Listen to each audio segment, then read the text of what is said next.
Today I wanted to talk about the most important thing in Nisargadatta and Robert's talks, that which is about that which lies prior to consciousness.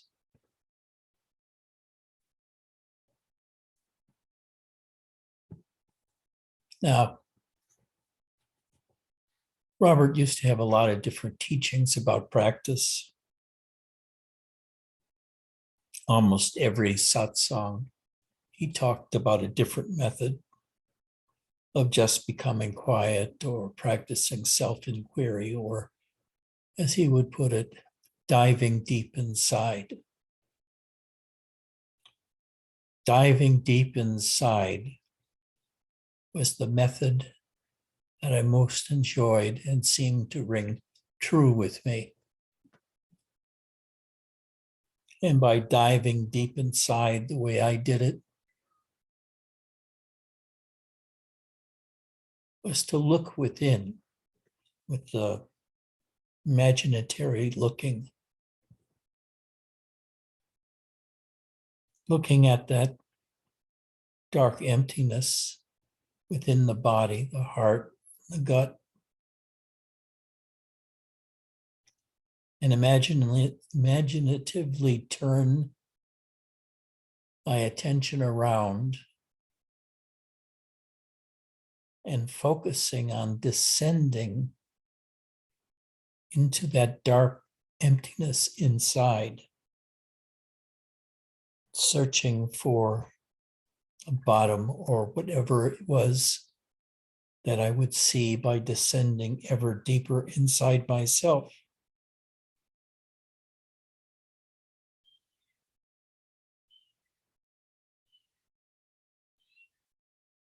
Now, this was basically a visual experience.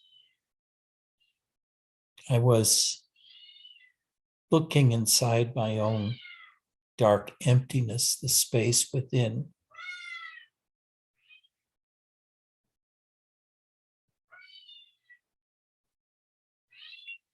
And plunging deep within. And I'd noticed that sometimes I'd get to a place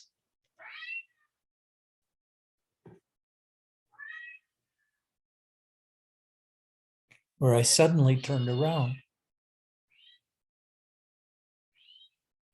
Little Eddie, little guy, certainly is distracting to me. He's very loud in the back room. Can you hear him?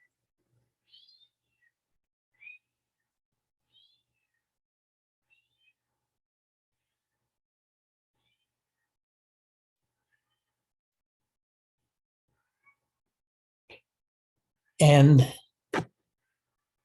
I always felt that was, or a lot of times felt that was a defeat. Why?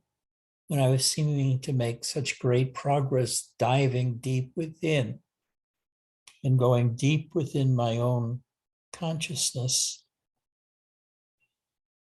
when suddenly I was kicked out.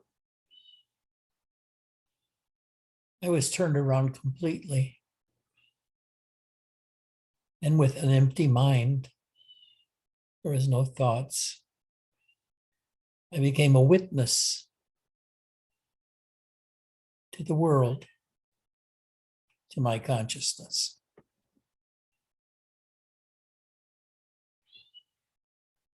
This happened to me for years. And I thought it was a failure of my meditation, rather than thinking of it as some limit to the depth to which I could go.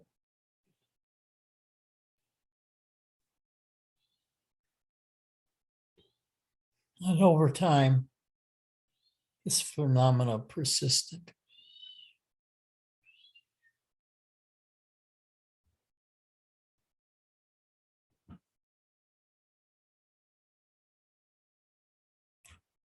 I'll tell you about little guy back there. He is the smartest kitten I've ever met. Soon he will be the dominant personality in this house and totally run everything. He is so smart, so discriminatory. We've begun having him meet the other cats. And although he's extremely self-confident, when it comes to being with the other cats, he highly respects their space. And not like some kittens would do, go up right away. He's cautious that way. He could climb the highest place inside the house with no fear. But he's very mindful that these other cats are separate beings that are considerably larger than he is. And he is worried about his effect on them and what they might do. I'm very impressed. Also, he's seen me open the doors a few times. And when he wants me to open the door, he goes up to the door and reaches up and presses his paws against the door underneath the doorknob. He tells me he wants that barrier out of the way. He wants to go where he wants to go to explore. Now, this is something Kali used to do. He's very smart. I think he's smarter than both me and Karima.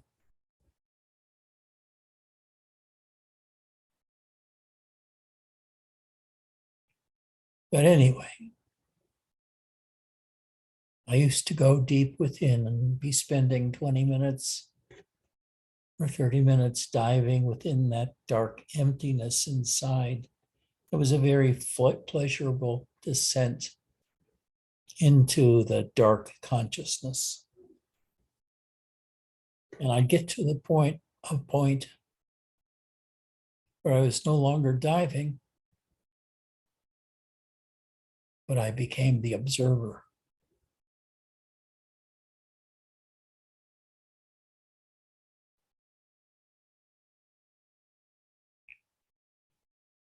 Subsequently,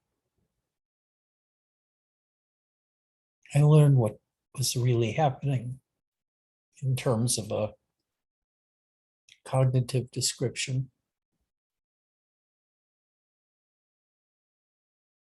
I had reached a layer of myself that laid prior to waking consciousness. And when I was looking at the dark emptiness inside, my beingness, my focus of my attention, was entirely within that dark consciousness. But as I dove deeper, I reached bottom, and I turned around and became the witness. Suddenly, the whole waking world appeared in front of me, just like when I first woke up in the morning. Rather than being a disappointment in meditation depth,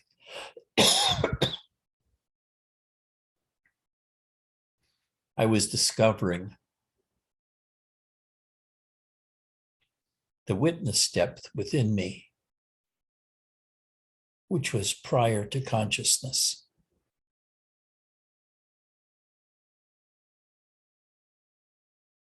Prior even to the experience of beingness.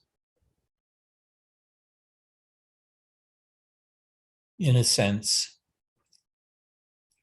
both beingness and waking consciousness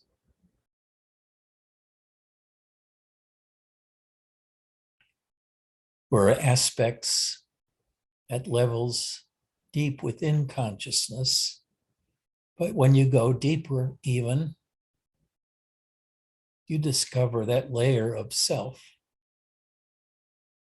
which is the observer, the ultimate witness. So when you dive deep inside of yourself, if you do it on a feeling level, you discover your own beingness, the deepest level within consciousness, which is the buzzing of the life force at the bottom of consciousness, waking consciousness or sleep consciousness.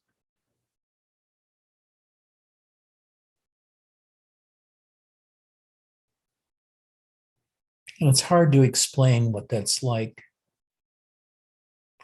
An analogy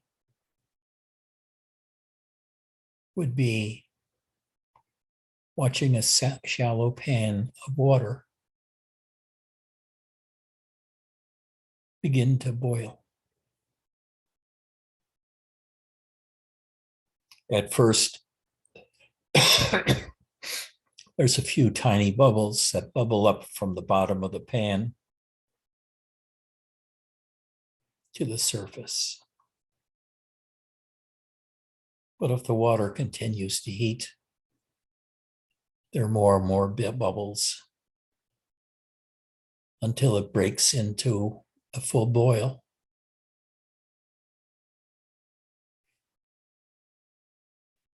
Where countless bubbles are formed and explode, taking the heat from the pan bottom and putting it into the air.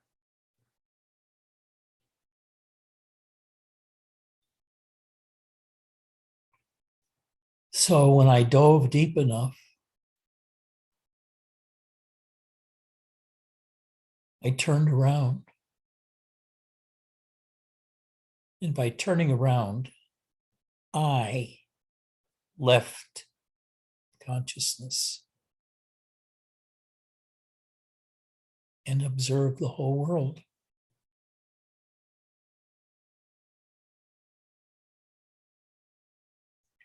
But in that observation, there was no mind. And it felt in a way that I was identical to the whole world. I felt that I was everything.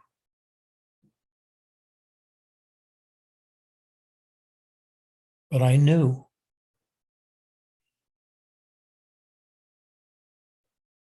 that what had happened is I had gotten to an ontologically deeper place in myself where I was entirely prior to,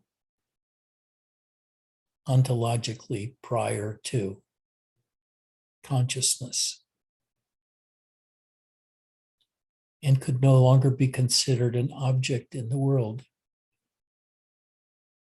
but the subject who witnessed everything.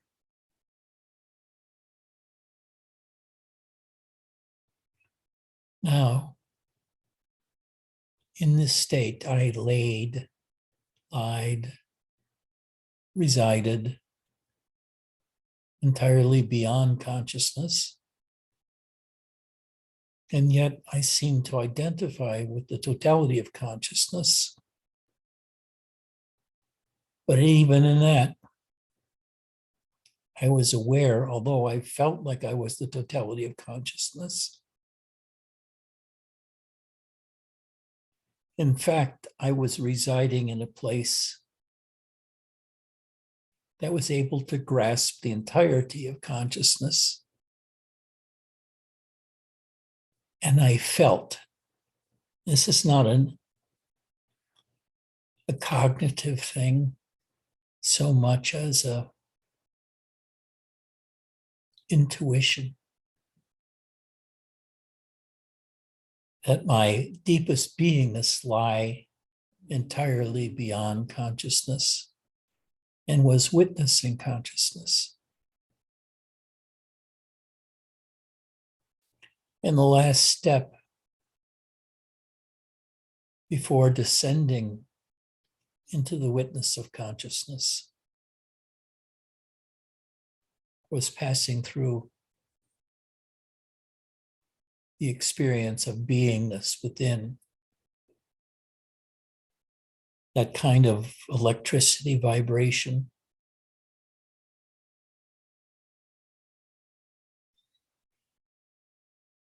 that, when first explored, feels like divine bliss.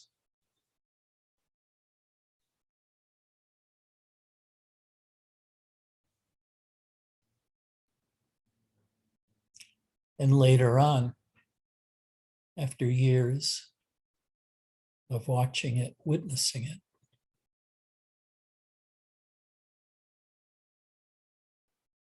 becomes the sense of witnessing the life form within my own beingness.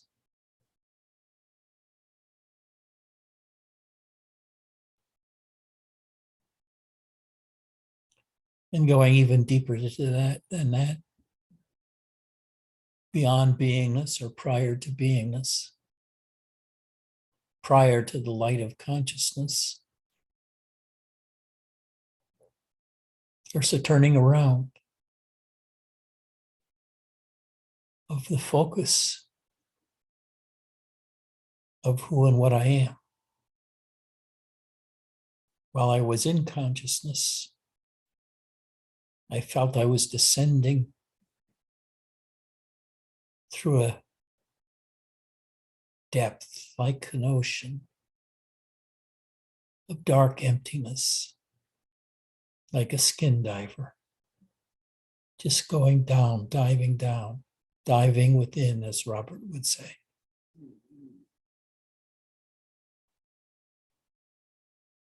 And finally turning around, because I had reached the pre-consciousness state.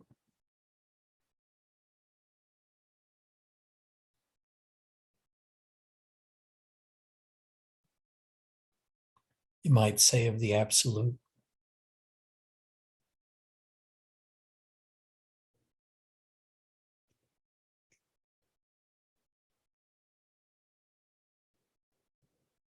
Of the self.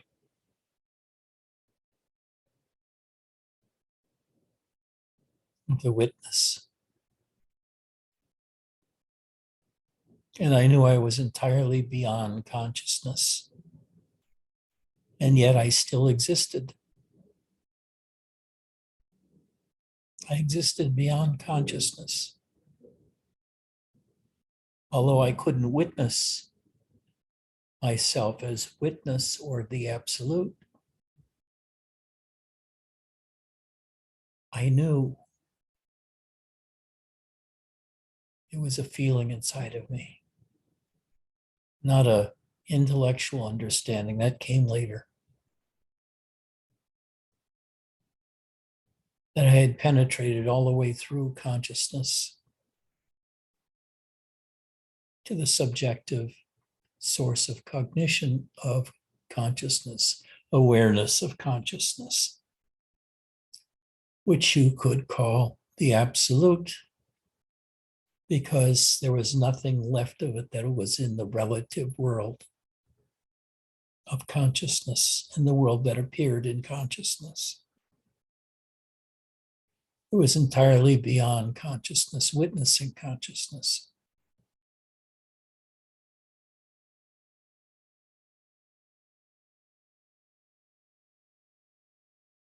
I was beyond. That's what it felt like. And another word for that, more accurate, would be prior to consciousness. Because rather than having gone upwards and outwards beyond consciousness, I had gone to a place that was deeper than consciousness. It was the self. It's the place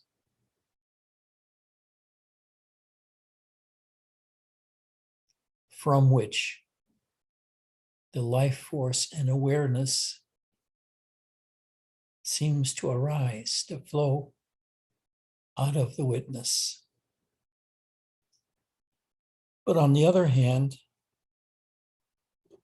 I felt entirely outside of consciousness in my experience of the life force and of beingness took place within consciousness. So this place where I was sort of a portal between consciousness and the absolute. It's that little finger of awareness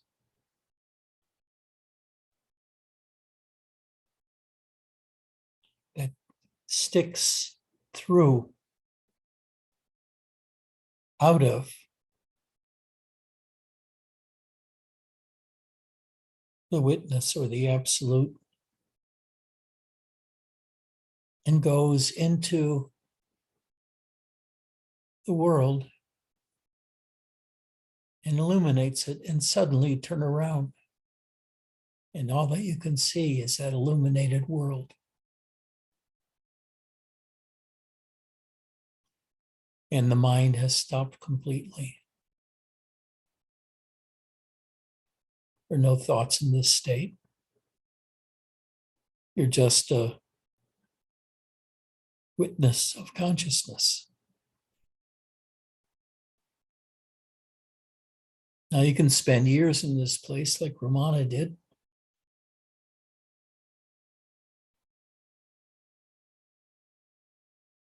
Or you can go down to it and recognize it for what it is and spend a bit of time each day doing that process of diving within and going prior to consciousness.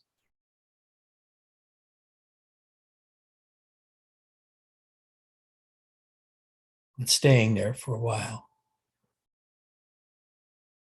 And consciously being aware of the turning around that happens to consciousness and the focus of consciousness from looking inwards to looking outwards into consciousness. What an amazing discovery. Nisargadatta was right. My fundamental state lies ontologically or existentially prior to existence, prior to consciousness. And this is what was reflected in my enlightenment experience when I felt separate and that consciousness came to me slowly, being in the nothingness and slowly seeing waking consciousness coming to me until it got so close that I became it. I went from being the witness of consciousness as a whole, approaching like a fog bank, to witnessing everything that was happening in that consciousness. It was like a movie was turned on. As I turned around and I fully entered consciousness. And my whole life had been lived inside of that consciousness, which is hard to call myself, since I experienced myself at a level that was entirely beyond consciousness. But I still acted as if I were an object in consciousness, even though after a while, that sense of reality usually disappeared, because I saw my real deepest nature was entirely outside of consciousness. And I couldn't see or feel or experience that what that was. Because as soon as I got into that state, I couldn't observe it. And instead, the focus of my awareness turned around from descending into the darkness within until it turned around and I became the witness. And I could understand what it meant to be the witness or the absolute, standing outside of space and time and watching it and the world within it.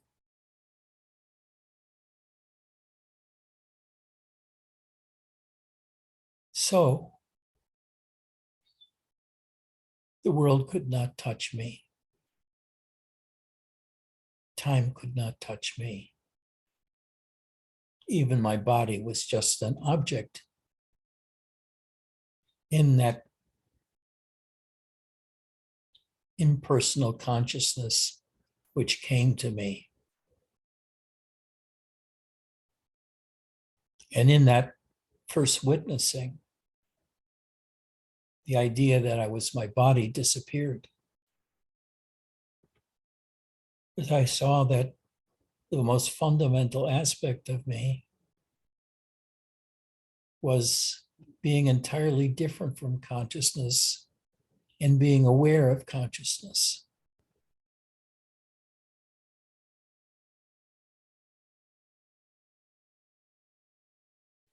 But when consciousness went,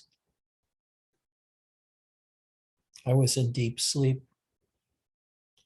And once again, there was only darkness and peace and rest. Until once again, consciousness came to me after sleep. Sometimes it would come slowly and sometimes rapidly. It didn't matter. But what happened is that peaceful darkness disappeared and was replaced by the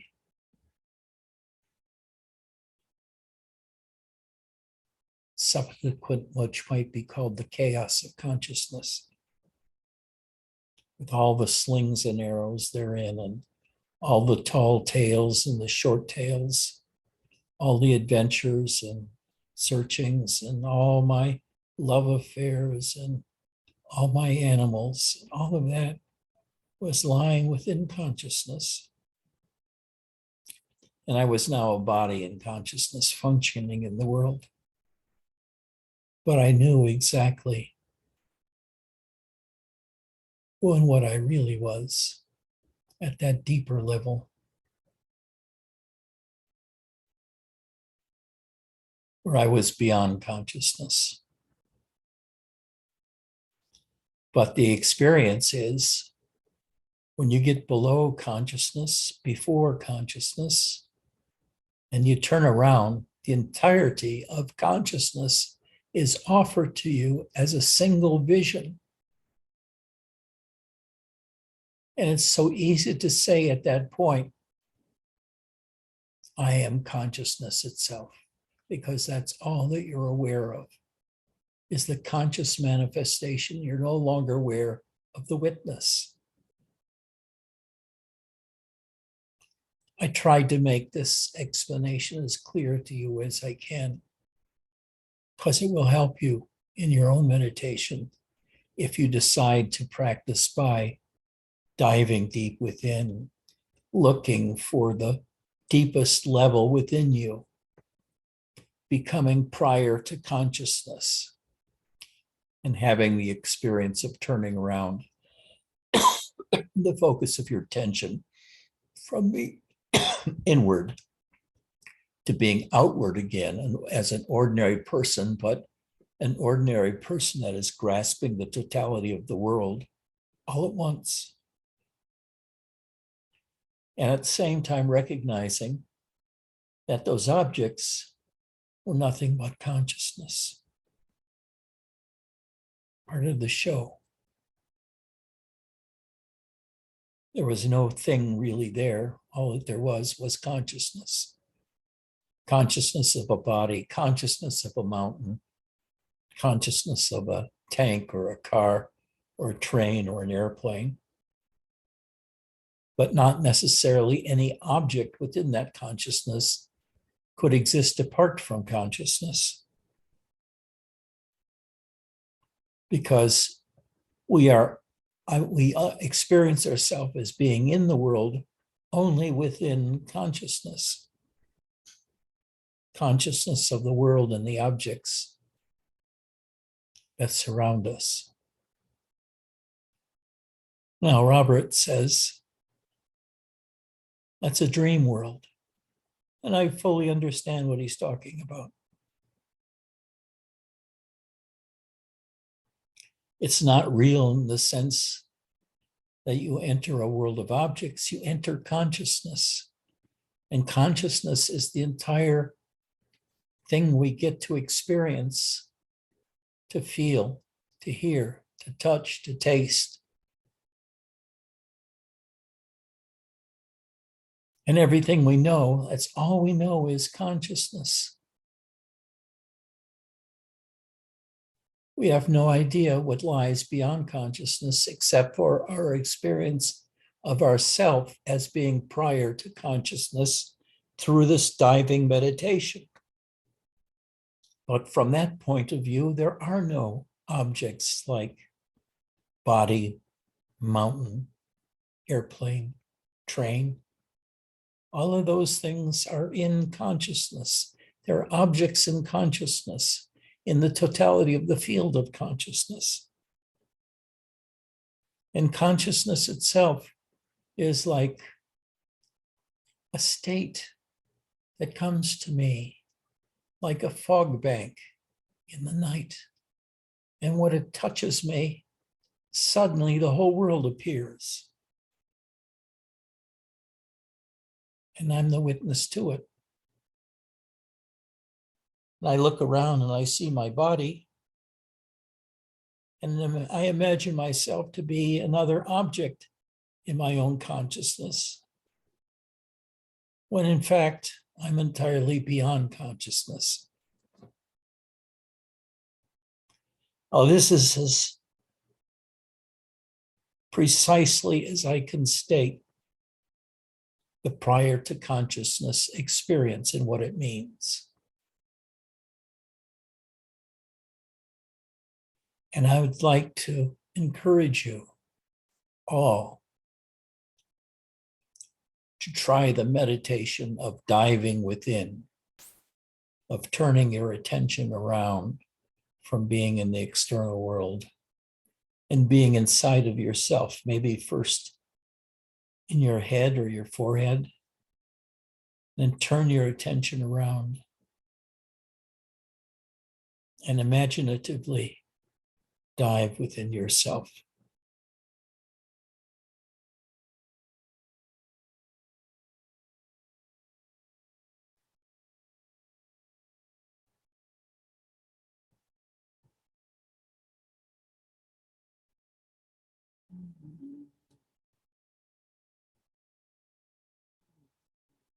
I think it was VJ that said he can't enter his body in this kind of diving consciousness because he felt stopped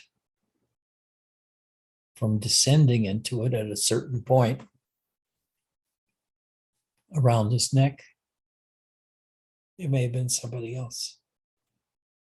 But his imagination wasn't capable of overcoming that point of view, which prevented him from descending into the dark depths of one's own fields of consciousness.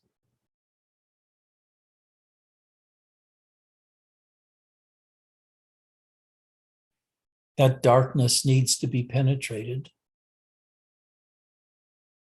And when it is, and you turn yourself around, all that you can see is the illumined field of the totality of your own consciousness. And you can allow yourself to slip back into your body, so to speak, and become Mark or Cassie or Bernadette or Eric, and suddenly you're Raju, looking at the world from beyond the world. But then you see your own body and say, shit, that's what I must be. I must be the consciousness in the body looking at the consciousness out there and forgetting that witness, before that interpretation, was entirely beyond consciousness. Our mind automatically assumes that we're that object within consciousness rather than being entirely beyond consciousness, and as such, without properties, without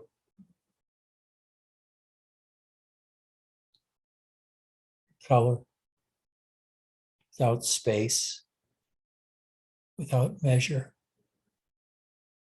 without truth or falseness or understanding. And then you descend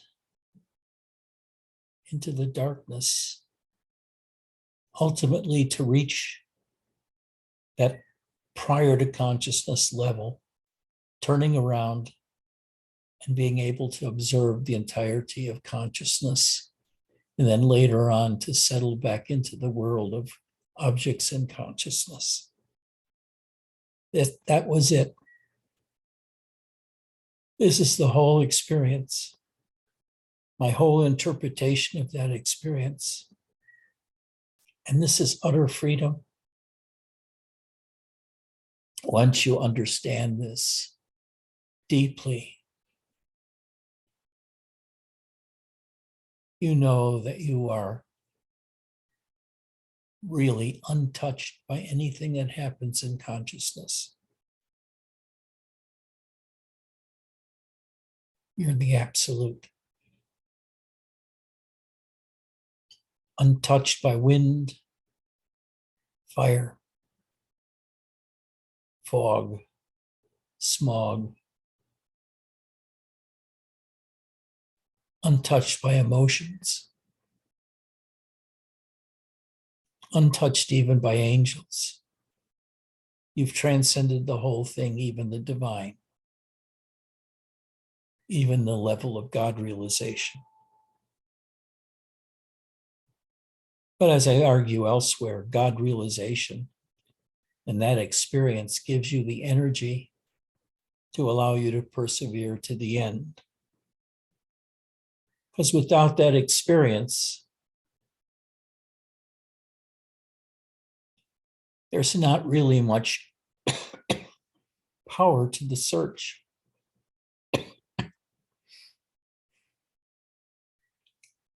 That experience of the awakening of God within me, of Shakti within me, of the life force within me, allowed me to pursue far deeper than I had ever pursued my origins prior to that, because prior to that, I thought I was an object in consciousness. But this experience released me from that and freed me from my identification as a self, as a being, as an object within consciousness. Because I had gone outside and saw consciousness as a whole. And then I was going back into being consciousness as an entity, as an id musica.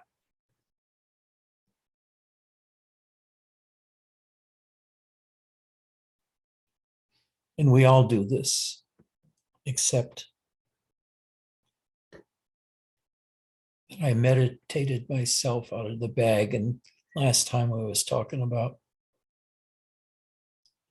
not paying much attention to meditation because I don't know what I got out of it, but I remembered this week what I had gotten out of it.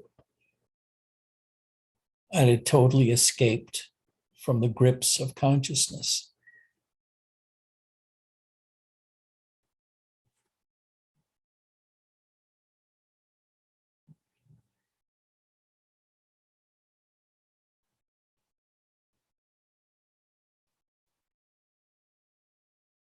Anybody have a comment or a question?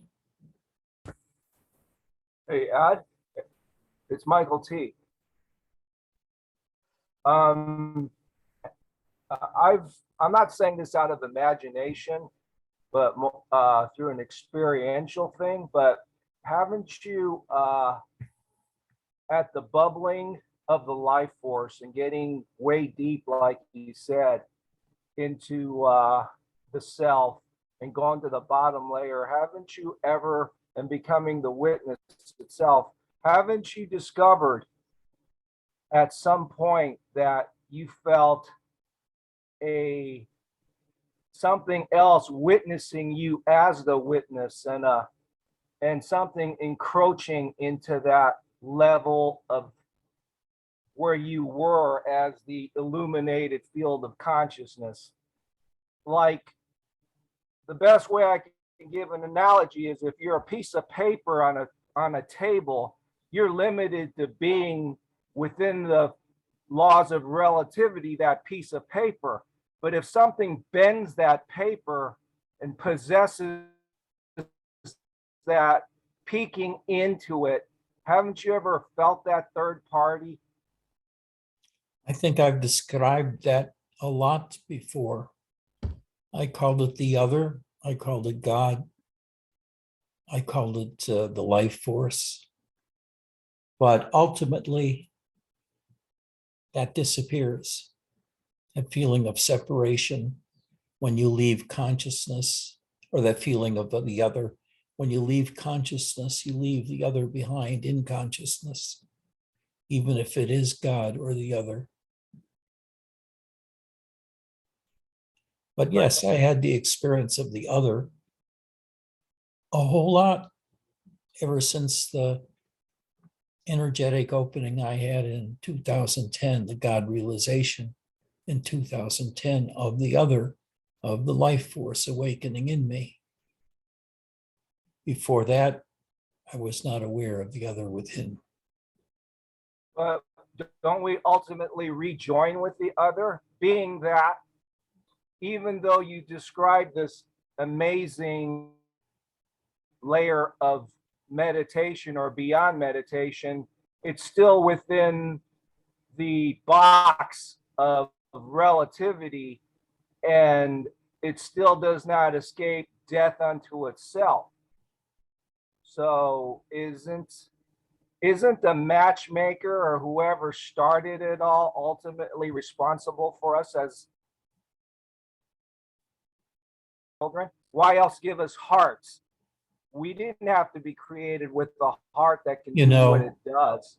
Michael, your mind is far too busy. It's creating metaphysics when it's better to just being able to rest in nothingness without interpretation, without worry about the other and all these kinds of cognitive things. This is where you should take my advice and become dumb as a rock. And don't go exploring the metaphysics of the beyond and whether the other is still there or not, because you don't feel it when you get Correct, there. but Edgy, if you're feeling the other giving you responses, you just don't ignore them as well, right? You could be dumb as a rock, still feel the pulse, the life force pulse within your beingness, and still have God as a friend. But when you're beyond consciousness, all of that disappears. Right, but as a person still not retired and still working in the mundane world, it's a very helpful friend and a helpful tool. That's good. Yeah, it is. I never denied that. I exemplified that. I talk about it a lot, but I'm just saying once you get beyond that to the true observer position, the true witness position, the absolute anything that happened in consciousness is really not too real. It's just consciousness. It's no truth in it. I mean, isn't ultimately that you get so good where you don't even need to go through the layers? You could just sit down and be that. Yeah. Try it. See if you can do it. That's a theoretical position. See if you can do it. I wasn't thinking about it. It just came about.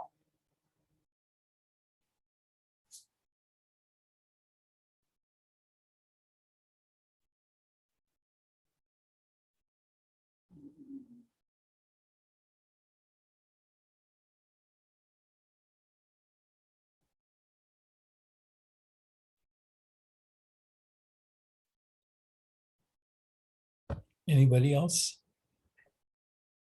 Yes, Ed. Hey, it's Frank. Morning, everyone. A few minutes after you started talking, I felt a tightness in the center of my chest. Felt a bit like anxiety. And I took what you were saying as an invitation to turn my attention inward. And I retreated to a recliner chair so I could do it more effectively. And what I felt was an actual sense of barrier. It almost felt like concrete. And there was a wave of fear that came right through me. It was like, you know, this is where you take a Xanax kind of feeling. And as I stayed with it, it occurred to me that that obstacle, as I was calling it, was just something that I had created. It wasn't my enemy. It was my own creation. And there was the sense that it had been there almost this entire life.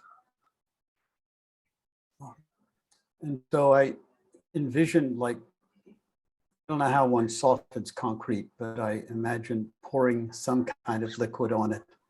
And it started to soften.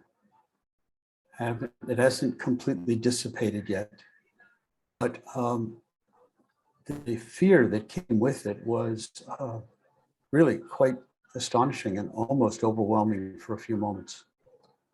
It feels like I'm kind of through that, but even taking a full breath right now feels somewhat limited. What was the fear about? That you didn't exist ultimately? No, the fear was that the fear was first that I created the barrier, realizing it, of course. And the fear had something to do with the dissolution of Frank. Now, that's a cognitive interpretation. But as I say it and recognized it 20 minutes or so ago, it feels genuine. Yeah. You were disappearing. You were disappearing from consciousness to the absolute. And this was a strange place for you. And you still had no way to cross that barrier from consciousness to prior to consciousness, because you felt that as total destruction. And you'd be leaving Frank within consciousness and becoming the absolute, which had no identity as Frank at all, but was consciousness itself, which was impersonal and had no personality and no identification with your body. So I created a sense of a physical barrier, Yes, literally. yes. You're using consciousness and awareness interchangeably. Is that true?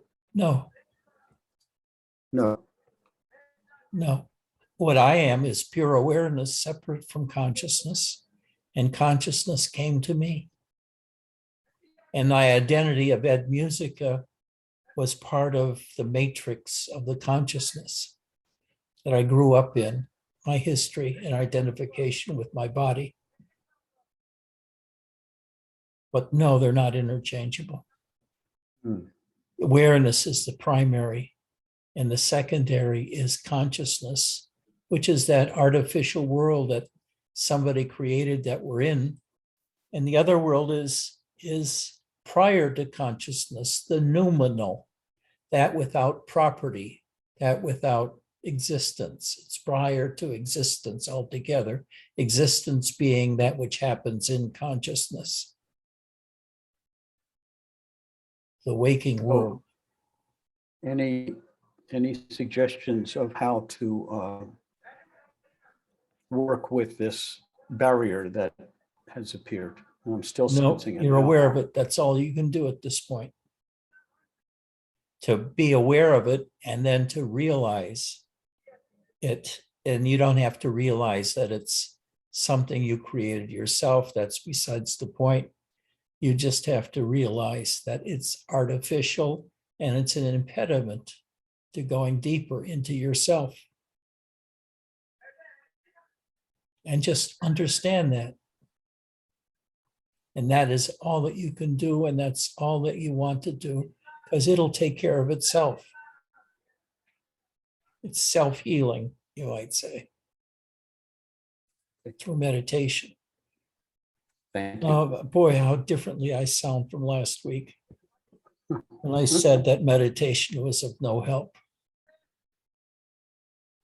I guess I hadn't considered that diving within to be a meditation, that I had thought of meditation as being what happened at Mount Baldy when I disappeared and became the totality of consciousness and just went back and forth between the two and didn't understand what was happening.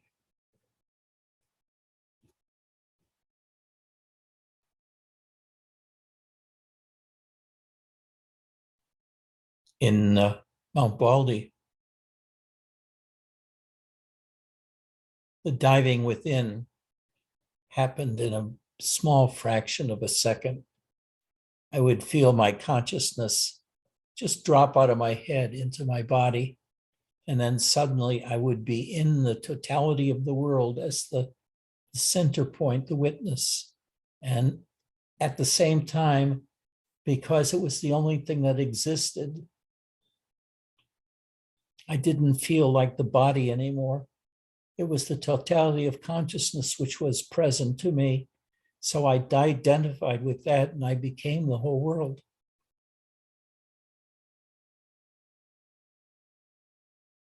I don't know if I've ever heard a description like this of what it's like being prior to consciousness and reaching that state and what happens and what the transition is like, but it can be like in many different ways. Experience like I did at Mount Baldy without understanding the process, that I was at a place prior to consciousness because that model didn't exist until I read Nisargadatta. Robert never talked about being prior to consciousness. He talked about himself as being the totality of consciousness. It was only Nisargadatta that talked about becoming prior to consciousness, which is a more radical point of view than Robert's being the totality of consciousness. Robert said that he was the totality of consciousness, and therefore nothing in consciousness could really bother him. But Nisargadatta said he was beyond consciousness, therefore nothing in consciousness could bother him.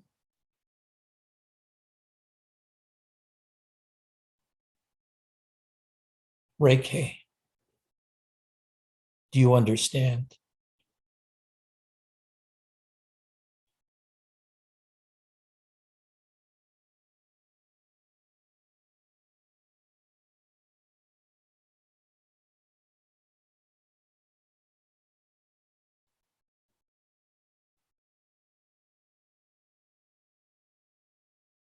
Eric, do you understand?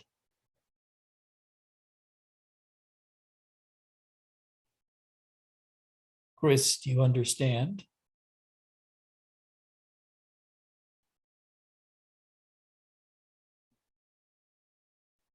Cassie, do you understand?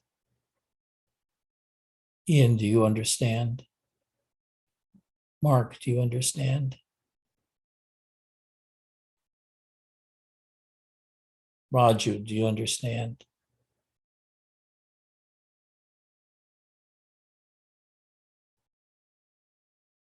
Spencer, do you understand?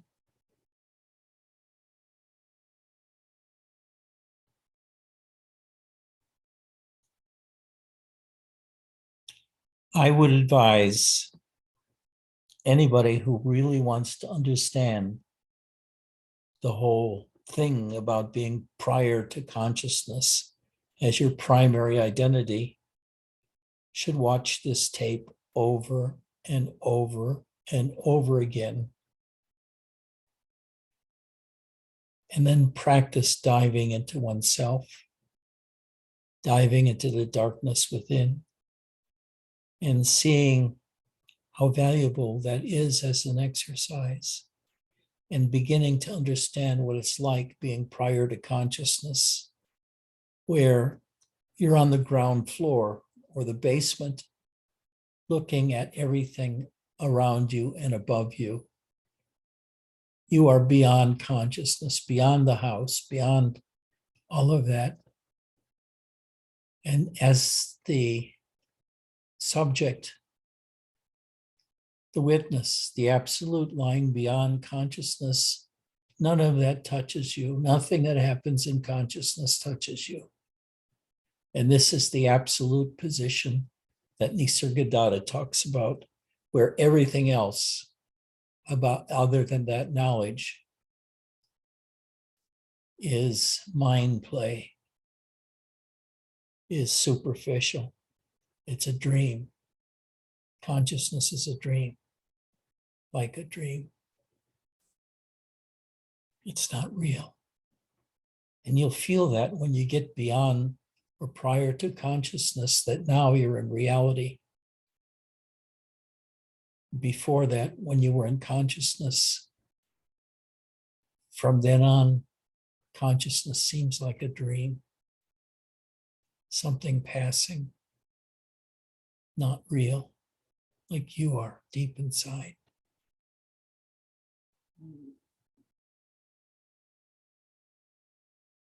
Which means you're really beyond your own body and identification with your body.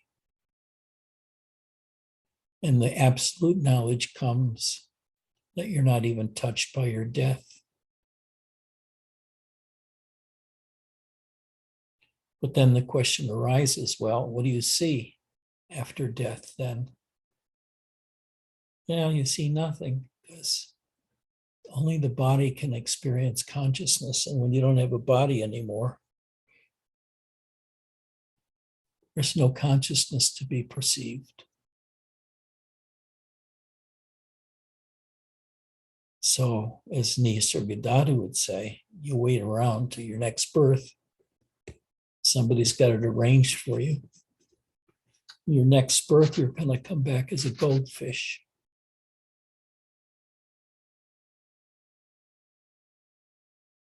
Or a hairy Houdini. Or a magician. But you're no longer going to come back as an ordinary person because you've been beyond consciousness. You know it's a game in the sense that it's not real. It's light changes. It's what Robert called an optical illusion. It's all lights and sounds. Or as Shakespeare said, sound and fury, what you do about nothing.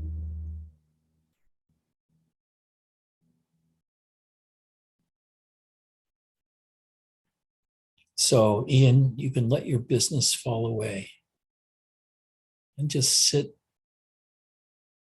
alone inside of whatever prison you live in and just let the world die.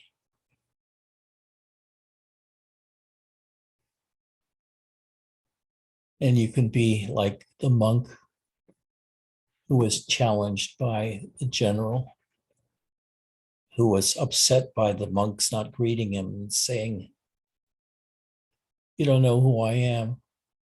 I'm the kind of person that could cut you down without a second thought." And the monk said, "I'm the kind of person that could be cut down without a thought."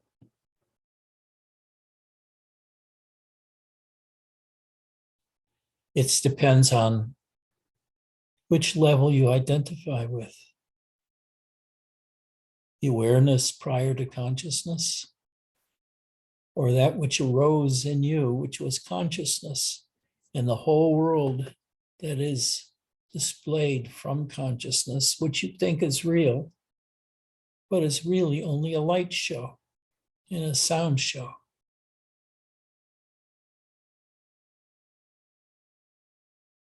This is the final truth. I could talk about it more for hours, but I like the fact that I got through it in such a short, pithy period of time in a way that can be heard over and over and over again until on the 10,000th hearing it makes sense and it all snaps into place for you.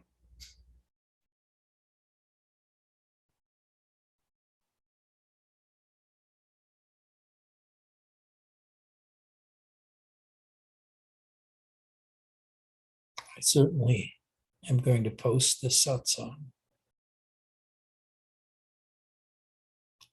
I think I'll call it prior to Ian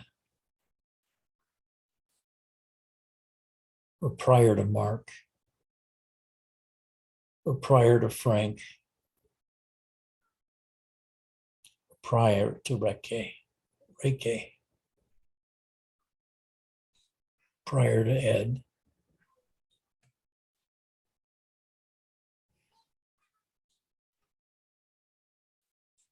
Just sit for a few minutes.